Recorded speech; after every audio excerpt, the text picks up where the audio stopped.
Es el conjunto Manantial de Cristo.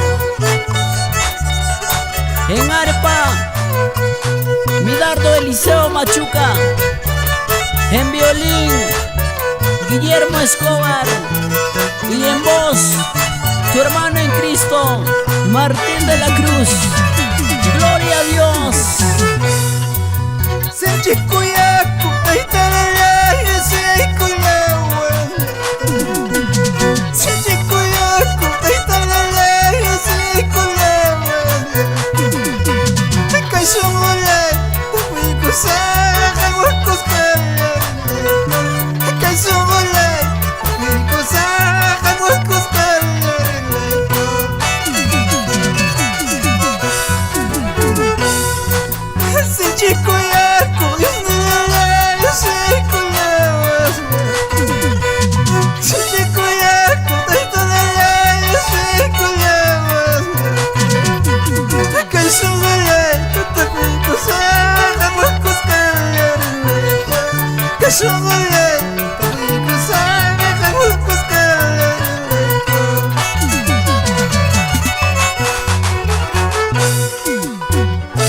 Y vamos adelante, el ministerio evangelístico.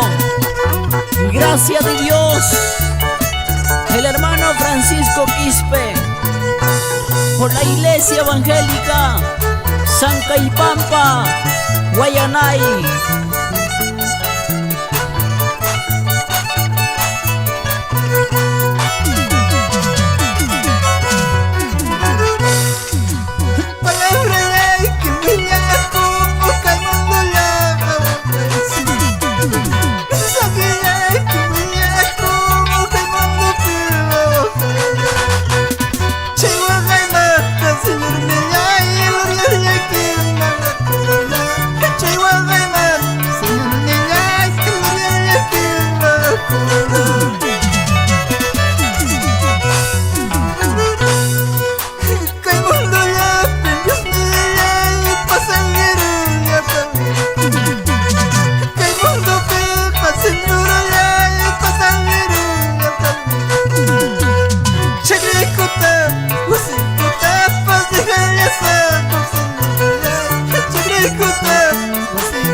Con estas alabanzas animamos y esforzamos al conjunto Mensajeros de Dios, a la hermana Maximiliana Contreras y a su amado esposo Germán Machuca, por Villapata, Guayanay.